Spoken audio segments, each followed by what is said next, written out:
নমস্কার দর্শক বন্ধুরা, অ্যাস্ট্রোভাইব চ্যানেলে আপনাদের সকলকে স্বাগত। আপনাদেরই অনুরোধে মাসিক রাশিফলটা আমরা দুটো ভাগে ভাগ করে দিয়েছি, 1 তারিখ থেকে 15 তারিখ এবং 16 তারিখ থেকে 30 বা 31 তারিখ। ঠিক সেরকমই মীন রাশির জাতক জাতিকাদের নভেম্বর মাস 1 তারিখ থেকে 15 তারিখ 2024 নভেম্বর কীরকম যেতে চলেছে ডক্টর মুখার্জির থেকে জেনে নেব। আচ্ছা ডক্টর মুখার্জি, এই যে মীন রাশি, এদের 1 তারিখ থেকে 15 তারিখ নভেম্বর মাস 2024 অর্থনৈতিক দিকটা কীরকম যেতে চলেছে? কারণ পুজো গিয়েছে, পুজোর মধ্যে অনেকেরই সাধারণত খরচাপাতি আমাদের একটু বেশি হয়েই থাকে, তো এই সময়টাতে পুজোর পরপরই অর্থনৈতিক দিকটা কীরকম যাচ্ছে? নমস্কার, আপনাদের সকলকে স্বাগত জানাই। একটা কথা দিয়ে শুরু করব। আপনাদের যখন দুঃখ কষ্ট সবারই হয়, আপনাদের বিশেষ করে যখন হবে, কারণ এখন রাহু যেহেতু দ্বাদশ দৃষ্টি পড়ছে এবং সেই জায়গা থেকে আপনাদের রাশিপতি বক্রী আছে, এই অর্থনৈতিক দিকটা কিন্তু প্রচণ্ড ক্রাঞ্চ অবস্থায় আপনাদের আছে। যখন কষ্ট হবে তখন অন্য কাউকে আপনারা একদম দোষ দেবেন না।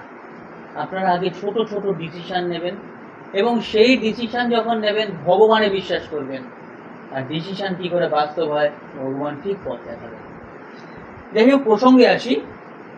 এইবার রাহু দ্বাদশ দৃষ্টি পড়ছে, সুতরাং মীন রাশির যে সঞ্চিত অর্থ সেইটা কিন্তু অনেক সময় এখন সঞ্চিত অবস্থায় থাকবে না, অনেকটাই হাত পড়বে এবং ওখান থেকে খরচা বাড়বে। প্রথম কথা। আচ্ছা। দ্বিতীয় কথা হচ্ছে, তাদের মনের ওপর রাশির ওপর রাহু থাকবে, রাহু আছে। সুতরাং মনে হবে এখানে একটু ইনভেস্ট করি, আমার যদি টাকাটা আসে, ওখানে যদি একটু ইনভেস্ট করি টাকাটা, ওকে একটু লোন দিই যদি আমার একটু সুবিধা হয়, ও আমার মানে এসব সেন্টিমেন্টাল ইমোশনাল একটা মরিচিকা, এইগুলো কিন্তু মীন রাশির আসবে। এখান থেকে কোনো দরকারই নেই, এখান থেকে আপনারা এই সমস্ত জায়গায় পা একদম দেবেন না। এই ক্ষেত্রে যদি নিজে ঠিক থাকে, আমার বাবা ডাল ভাত জুটছে, ঠিক আছে তাই খাই, আমার মাংস খাওয়ারও দরকার নেই। আবার এই জিনিসটা আমি তাকে ভরসা করে রেখেও যদি চলি, আর আমার বাড়ির উত্তর পূর্ব দিকটা যদি ঠিক করি, মানে মীন রাশি বেসিক্যালি বৃহস্পতি নির্দেশ করে উত্তর পূর্ব দিক। আচ্ছা, এই উত্তর পূর্ব দিকটা যদি ঠিক করে, ধরুন হলুদ রং দিল, বা উত্তর পূর্ব দিকে একটা কৃষ্ণ তুলসী একটা রাধা তুলসী, মানে একটা কালো তুলসী একটা সাদা তুলসী যদি গাছ লাগালো, খুব ভালো। কারণ এই সময় দেখা যাচ্ছে যেহেতু দ্বিতীয় ঘর মঙ্গল এবং মঙ্গল লাল, অনেক সময় দেখা যাবে মীন রাশি বিশেষ করে এখন রাহু আছে এবং ঘরের রং গোলাপি, সাদা এবং লাল মিশিয়ে গোলাপি হচ্ছে, উত্তর পূর্ব দিকটা গোলাপি। সেখানে দেখা যাচ্ছে যে অনেক কষ্ট করে সঞ্চয় করা, যে কোনো কিছু করবেন বা একটা কোনো অ্যাসেট বানাবেন বা কোথাও ঘুরতে যাবেন, সেখান থেকে কিন্তু অর্থ নিতে হচ্ছে এবং টেনশন বেড়ে যাবে। সুতরাং এই জায়গাগুলো যদি তিনি ঠিক করেন, বা আপনার আরেকটা ব্যাপার হচ্ছে কি, এই জায়গা যদি ঠিক করার একটা পজিটিভ ভাইব্রেশন থাকে, তাহলে ভগবান কিন্তু তাদের সাথে আছে। মীন রাশির ক্ষেত্রে প্রচন্ড ভাবে, সব রাশির ক্ষেত্রেই ভগবান আছে, মীন রাশির ক্ষেত্রে কিন্তু ভগবান একটু কোথাও যেন বেশি ভাবে থাকে। আচ্ছা, একটু বেশি ভাইব্রেশনটা তার থাকে। কারণ মীন রাশি এদিক দিয়ে কি হয়, দ্ব্যর্থক রাশি হলেও তারা যখন যেটা করে মন থেকে করে, ভালো করলেও মন থেকে, ভালোর অপোজিট করলেও মন থেকে। সেই কারণে যদি এইখানটা একটু ঠিক করে নেয়, অর্থনৈতিক দিকটা যথেষ্ট ভালো হয়ে যাচ্ছে।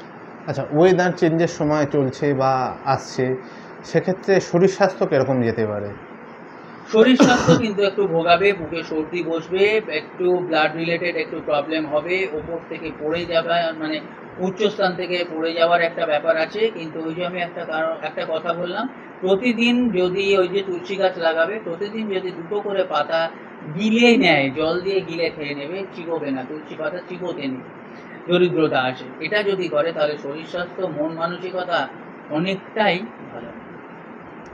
আচ্ছা, বিদ্যার দিকটা কিরকম যাচ্ছে? কারণ পরীক্ষা সামনে অনেকেরই আসছে বা আসতে চলেছে, সেই সময় পরীক্ষাও অনেকের হয়তো থাকবে, তাহলে পরীক্ষা মানে পড়াশুনো বিদ্যার দিকটা কিরকম থাকছে? বিদ্যার দিকটা মোটের ওপর শুভ। বিদ্যা, কারণ বিদ্যার যে গ্রহ সেই 1 2 3 4 5 এই জায়গাটা একটা রাহু দৃষ্টি আছে, এবং সেখান থেকে দেখা যাচ্ছে যে যদি মানে যতটা পড়লেও যদি সেটা মুখস্থ নয়, সেটা মানে কি ভালোভাবে মন দিয়ে যদি পড়ে, এমনিতেই পড়লে মুখস্থ হয়ে যায়। অনেকে স্টুডিয়াস, অনেকে ব্রিলিয়ান্ট, এই দুটো জায়গায় কিন্তু তফাৎ আছে।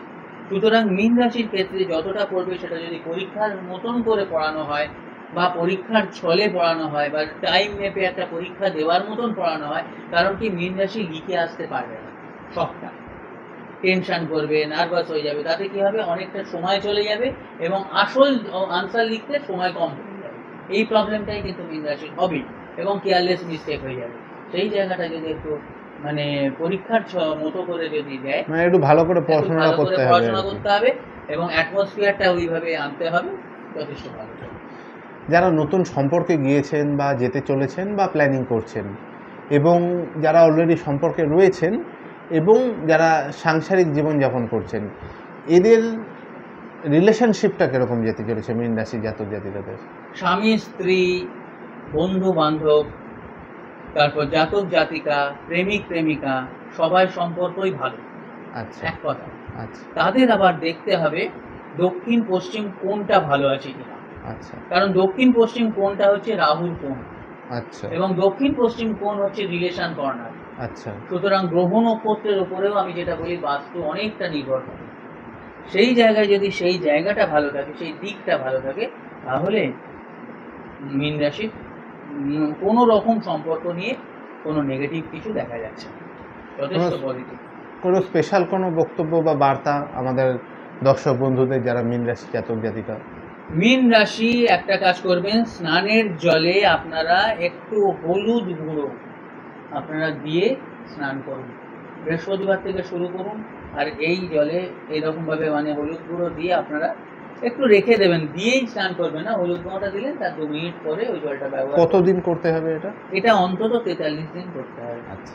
আর যারা শাওয়ারে স্নান করেন তাদের কি উপায় রয়েছে? তারা একটা কাজ করবেন, 1 মগ জল নেবেন, জল নিয়ে হলুদ গুঁড়োটা নিলেন, নিয়ে মাথা থেকে একেবারে ঝেড়ে দিলেন, মানে ঢেলে দিলেন, তারপরে শাওয়ারে গিয়ে স্নান করবেন। আচ্ছা, মানে প্রথমে এই জলটা ঢেলে তারপরে শাওয়ার জলে স্নান করতে হবে। ঠিক আছে।